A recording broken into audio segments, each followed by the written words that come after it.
Gente, estou aqui hoje com meu amigo, o pastor Lamartine Porcela, da Igreja Batista Palavra Viva, em São Paulo. Um homem de Deus, tem sido uma referência para a minha geração de integridade na caminhada com Deus, de frutificação, mas também um ensinador da palavra, e a gente, entre os amigos, chama ele de uma enciclopédia ambulante. É alguém que me inspira desde o início do meu ministério. É uma alegria poder incluí-lo num assunto de uma conversa aqui que eu quero abordar, que tanto ele como eu, a gente ouve muito pedido das pessoas de que se fale a respeito da morte, a respeito da vida depois da morte, da condição do homem depois da morte. E a morte é um assunto que a maioria não quer pensar. E nessa hora a gente lembra que a Bíblia o tempo todo adverte: o que é a vossa vida? Né? Como a erva que hoje aparece, amanhã desaparece, e muitas vezes a gente não vive na consciência de quão passageira é a nossa vida. Demais. E do quanto a gente deveria construir para a eternidade. Então esse vai ser o assunto da nossa conversa hoje. Uma das perguntas mais recorrentes, Luciano, é: pastor, a gente morre, a gente fica dormindo, ou a gente morre e a gente vai ter consciência? Então eu queria que você começasse falando sobre isso. Existe uma evidência bíblica de que a gente não vai ficar dormindo? E se existe, por que a Bíblia usa esta figura, esse verbo dormir, né? Quando Paulo fala, por exemplo, dos que dormem? Bom, eu acho que a primeira coisa a ser dita, talvez até antes disso eu quero talvez destacar, é essa brevidade da vida. Né? A gente acha que a morte é algo que não vai chegar, que não vai acontecer. A gente tem muita dificuldade de lidar com a morte de entes queridos, porque é aquele momento que por instantes todo mundo lembra: a morte é real, é uma realidade com a qual e esse a gente tem que lidar. que todo mundo vai ter, né? Inevitavelmente, né, vamos ter que experimentar isso. Então, e o que a gente não pensa, se não pensa na morte, é no que vem depois e, obviamente, as consequências. Então, o mais importante é a gente entender que tem, de fato, uma vida após morte, de acordo com a Bíblia. E antes de discutir ela, eu quero lembrar que a forma como nós vivemos determina muito o nosso destino. Então, nós vamos depois terminar essa conversa. Poxa, maravilhoso isso. Falando a respeito da forma de viver. Mas, de fato, a Bíblia usa essa expressão, e não é uma ou duas vezes, são repetidas vezes, a respeito de dormir, né? Aqueles que dormiram, né?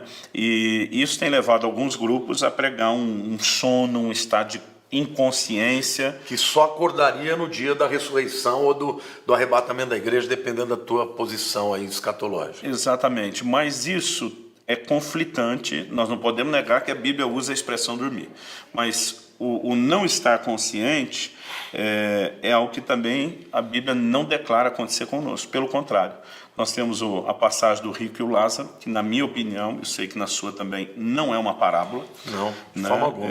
Parábola normalmente é uma alegoria. Então Jesus diz: o reino de Deus é semelhante a isso, é parecido. E aí vem uma alegoria. E não usa nomes, né? Não usa nome. Ali Jesus começa dizendo: havia um certo homem chamado Lázaro.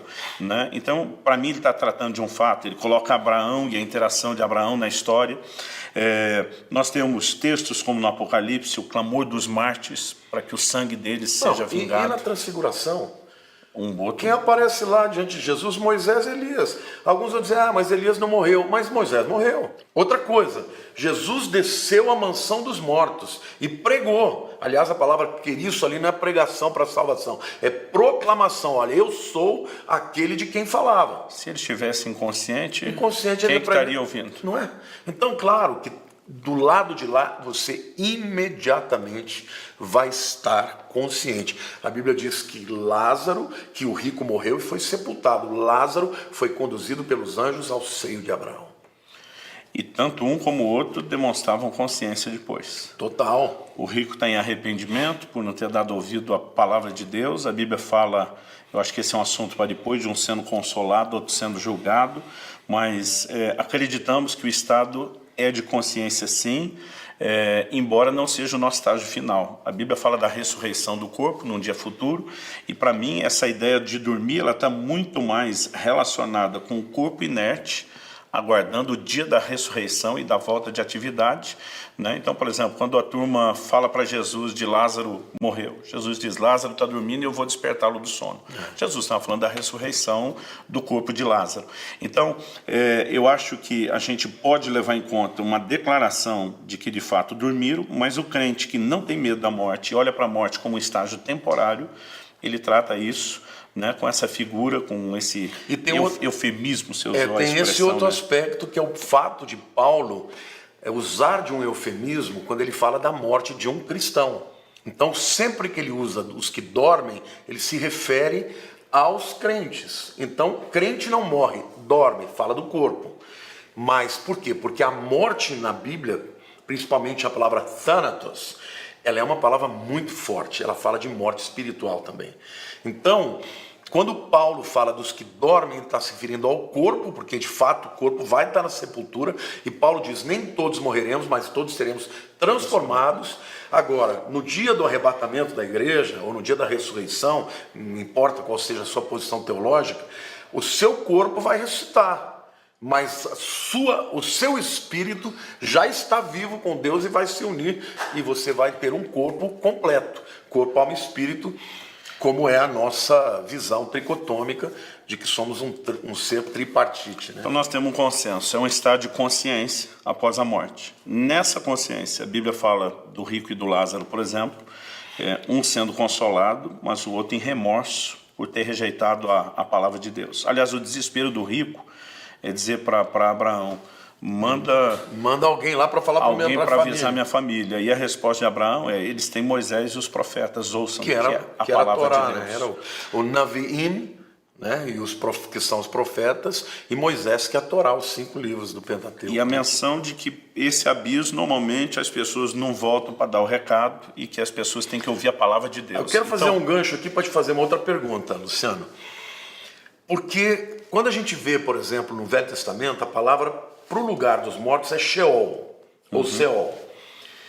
E no Novo Testamento a gente tem um equivalente que é o Hades. Que é o Hades. Mas esse não é o destino final, porque no destino final é o Geena no grego ou Ginon no hebraico. Esse aqui é o inferno, o lago de fogo. O rico estava na antessala do inferno. Isso, uma coisa que eu queria que você explicasse. Antes da ressurreição de Cristo, eles estavam onde? E depois da ressurreição de Cristo, onde que estão os mortos? Porque lá na visão do rico e o Lázaro, nessa história, porque não é uma parábola, você vê que tem um abismo, de um lado está o seio de Abraão e os salvos, do outro lado os perdidos. Mas a gente sabe que após a ressurreição de Cristo, houve uma mudança no lugar dos salvos. Você podia explicar um pouquinho sobre isso? Sim, eu acho que é importantíssimo falar disso. É impossível a gente estudar alguns assuntos, soteriologia, escatologia, qualquer assunto relacionado com isso e não mexer nesse assunto. A Bíblia fala que Jesus, ele entrou como precursor nos céus. Isso significa que se ele é o precursor e se ele é o arquegos no grego. O primeiro, que ninguém tinha entrado lá antes. Isso. Então, eu acho que esse é um ponto de partida para a gente entender o seio de Abraão. As pessoas estavam indo para um lugar de espera, um lugar onde... lugar dos mortos. Onde havia tanto consolo de um lado como juízo do outro, mas é só depois que Jesus desce. A Bíblia diz que ele desceu às partes mais profundas, ele prega aos espíritos em prisão. A Bíblia diz que subindo ao alto, no livro de Efésios 4, ele levou o cativeiro, né? E que ele não chega sozinho nos céus. Hebreus 2, por exemplo, mostra a declaração dele, né, dizendo, eis-me aqui e os filhos que Deus me deu. Então ele literalmente é o primeiro, ele leva um grupo com ele. Ele leva não só as pessoas, mas leva todo, né? O seio de Abraão. O seio de Abraão tem um upgrade, né? Exatamente. Para que ele vamos dizer assim, levado a uma posição de não estar mais no lugar debaixo da superfície. Eu lembro do choque quando eu vi isso a primeira vez, eu acho que eu tinha uns 15 anos de idade, tinha sido batizado do Espírito Santo, me empolguei com a Bíblia, comecei a estudar e vi alguém falando sobre isso e eu achei uma viagem, uma loucura. Cheguei em casa, falei, pai, olha que um maluco tá falando lá. Aí meu pai falou, maluco? Não, ele tá certo. Eu falei, como que eu nunca ouvi falar dele? Ele falou, você era criança, não se conversava coisas nesse nível, né? E papai começou a me mostrar passo a passo todo esse processo que depois a gente estudando a teologia, a gente começa a entender um pouquinho melhor. Agora, eu acho que mais importante do que saber dessa mudança do Velho para o Novo Testamento, e de que tem vida após morte, é as pessoas entenderem que o destino da eternidade é uma decisão que se toma enquanto nós estamos aqui nessa vida passageira. Porque eu vejo muita gente, Lamartine, mesmo no meio cristão, que não vive em função daquilo que é eterno. Né? Então Jesus falou, olha, não junte tesouro para vocês na terra, junte tesouro no céu. Ele não estava dizendo que não se pode ter nada na terra. A salvação é de graça, mas como você vai viver a vida eterna não é de graça, depende de tudo que você faz aqui. E a Bíblia diz que quando você comparecer diante do tribunal de Cristo, que na minha opinião é logo no arrebatamento, você vai ser desnudado perante Jesus. E não só, e aqueles olhos, né, aquele olhar, né, como chama de fogo, ele vai literalmente analisar tudo. O fogo vai provar tudo que você fez, tudo que você falou, tudo que você pensou. E não basta você ter feito algo correto. Vai ter que ser necessário a motivação correta, que seja para a glória de Deus. Se não foi para a glória de Deus, vai queimar. E como diz a palavra, aquilo que queimar vai sofrer dano. Vai sofrer dano. Então, alguns vão ser salvos como pelo fogo, o julgamento não é de salvação, exato, mas vão entrar sapecadinhos sem muita recompensa. E o Paulo usa, né, que a obra de cada um é como ouro, prata, pedras preciosas, madeira, feno e palha. Madeira e feno e palha, meu querido, passou pelo fogo, não sobra nada. Você sabe o que eu tenho falado para Deus, Subirá? Eu tenho dito para Ele, Senhor, me revela se eu estou fazendo com a motivação errada, se eu estou fazendo algo que não te agrada, porque eu não quero chegar na tua presença e não sobrar nada. Mesmo esses que não sobram nada, eles estarão salvos eternamente. Mas que tristeza você ter vivido uma vida inteira que não tenha sido relevante, que não tenha sido para a glória de Deus. E alguns acham que o céu tem um regime socialista, que todo mundo vai entrar e ter a mesma coisa. Não. A Bíblia fala que até em relação à ressurreição, há níveis de glória distintos. Né? A Bíblia diz que a diferença entre o sol, a lua e a estrela, e mesmo diferença de brilho de estrela para estrela. O livro de Hebreus fala de mártires que não aceitaram o seu livramento porque estavam de olho numa ressurreição superior. Então vão ter níveis de glória, de recompensa. Mas isso é para quem entrou. E para quem ainda não sabe se vai entrar, qual seria nosso conselho aí? Meu querido, quero te dizer uma coisa. A Bíblia diz que como por um só homem entrou o pecado no mundo, e pelo pecado a morte, assim também a salvação entrou por um só homem, Jesus Cristo. Todos pecaram e destituídos estão da glória de Deus. Não tem outro jeito a não ser entendendo que Jesus Cristo morreu no nosso lugar. Morreu para que os meus pecados fossem levados sobre ele e a sua santidade viesse sobre nós.